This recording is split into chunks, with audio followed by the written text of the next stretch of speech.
It's 2025, and by now we've seen about 5 gazillion different versions of these little mini ready-to-fly warbirds. Ready to fly means it comes with a battery, a charger, a transmitter, everything you need to get in the air.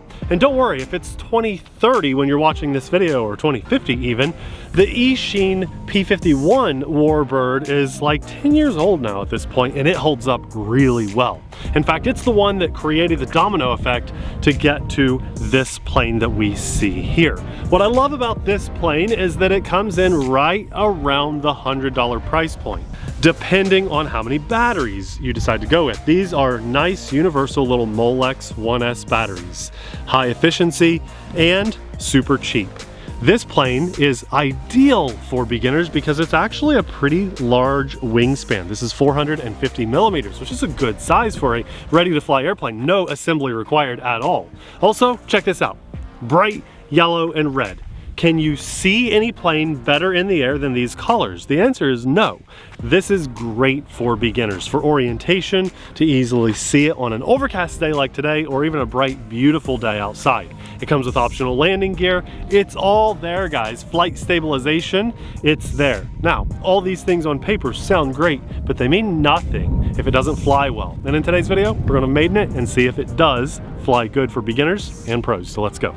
All right, Nate, launch with confidence. Launchfidence, let's go. Very nice. Launch. From what I tell you about that easy to see airplane. Now, usually within just seconds, I can tell you if it's a good airplane or not. And right now, there's hands-free flight. That tells you we're flying a good airplane. After you've flown thousands of planes like I have, I don't really know how many I've never counted. I've flown over 1,100 drones, but I don't know how many airplanes. This just feels right. And you can always tell, because if an airplane's not gonna fly right, by the way, look at that, the whole pass, hands-free. If it's not gonna fly right, it's just the takeoff is awful. Any RC pilot can tell you that. Good flying airplanes take off well, which is one of the most important things. Now, on the box, this brags about having a one key or one press auto stunt button, which I'm excited to test because this is a slightly larger airplane compared to the little mini P-51 and Corsair, and the list goes on and on. And look at this, it's just a silky smooth, nice little flyer. This is very good for training if you just want to practice figure 8 patterns. I will say that my up elevator isn't very strong. When I bank, I'm pulling full up and it's like, it just wants to kind of almost skim the ground. When I'm banking like that, that's pretty much full up.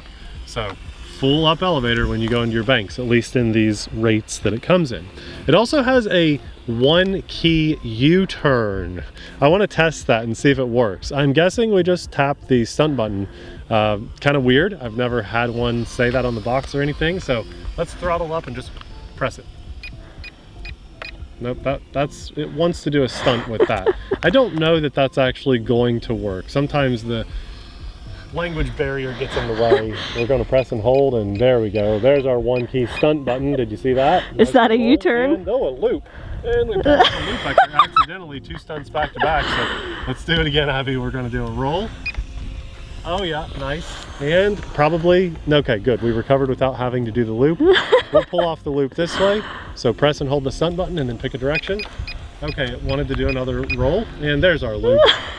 There we go. So, one key stunts. It's Is that the same button as the U-turn button? Yeah, I imagine so, yes. Well, is it or isn't it? Button. Okay. There's only one button for the extra features, so yes. And I could like double tap it and see what happens. Nope, it just wants to do a stunt, so I'm gonna push it. Okay, if you push nose down, it cancels out your stunt maneuver. Okay. Very good to know. All right, we also have the ability to turn off this balance mode, which never ever works out really well, but let's go ahead and do it. So there's completely off, and oh, you know what? This is flying because it's a little bigger, a little wonky. Woo-wee. But there, I'm under control finally. Full throttle, get a nice roll. I feel pretty in control of it. Pretty in control. For a 1S airplane, you know, these are never great out of stabilized mode, and that's how I'm flying it right now. And it's doing okay. It's doing okay.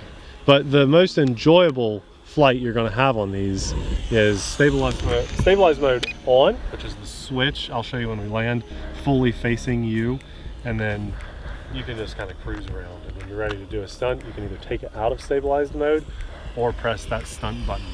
I love the innovation here. Absolutely love seeing different airplanes.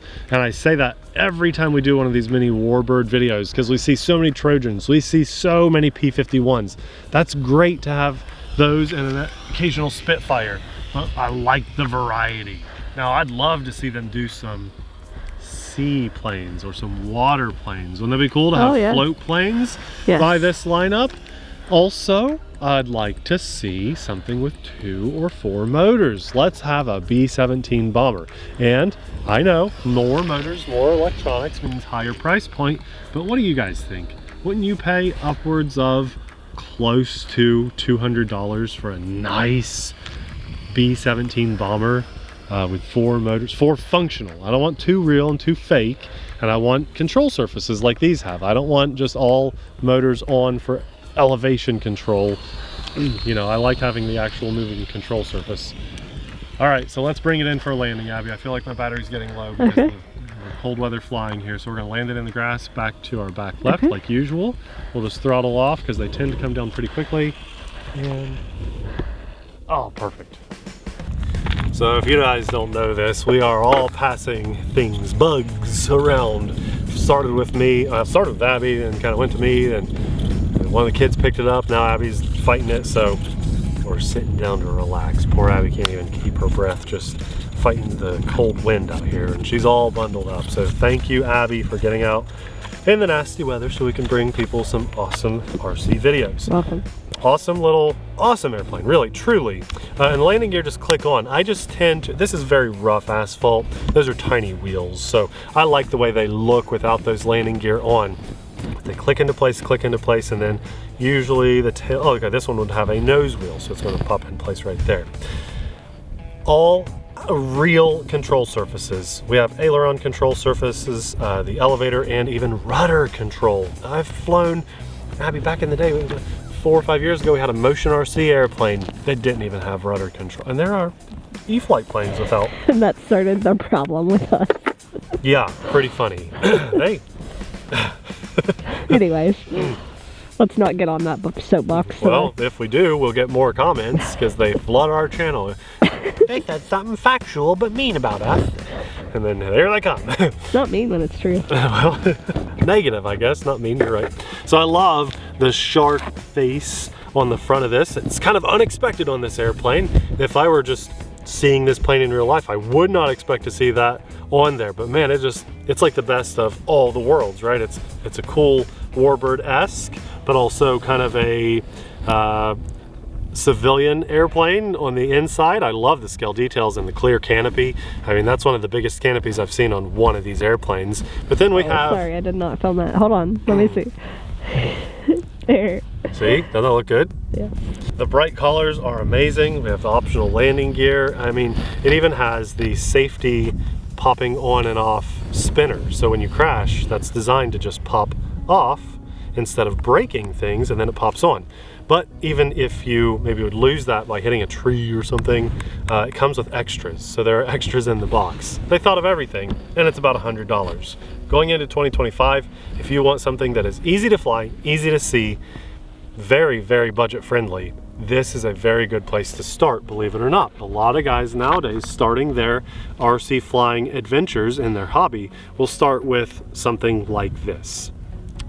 2 thumbs up from me. I mean, it can't get any better. We'll have this linked in the description box below, and with any luck, Abby will have some custom coupon codes down there for you, possibly, fingers crossed, that could save you even more money and get it under $100. Maybe you get an extra battery for free with the coupon code. Now, it's important to note that you need to turn off your ad blocker or those plugins like Honey. If you like clicking our link to support us, those plugins are literally stealing not only our little dollar of commission, but all other YouTubers. And I think it very much is probably against the law. There's a massive lawsuit against them, but the point is, turn those off before you click that link, because otherwise you're just paying PayPal the extra money instead of us. So thank you, thank you, thank you. And I want to recommend to you guys, I know this is a very small, ready to fly airplane. It is literally made out of foam and plastic, and really you'd have to try with 1,000 of these, aiming at a person to do any harm to them. I mean, it's unlikely that any damage is going to occur because of this very small, lightweight toy. But we were maidening a new airplane today, I'm always going to recommend that you fly with AMA, the Academy of Model Aeronautics. It's an insurance program for those of us that do fly, in case, God forbid, this ever flies through a window and shatters it or something. They'll step in and do what insurance companies do. But on the flip side of that too, they represent us, the hobbyists, for us when we are flying foam toys.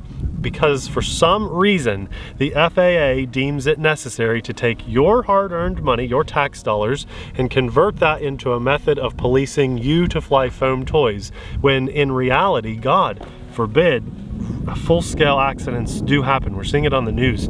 It's a lot. And money is actually being spent, again, your tax dollars, to regulate these toys, when more of your tax dollars, or those same tax dollars, could be converted to extra safety features and measures to protecting real lives.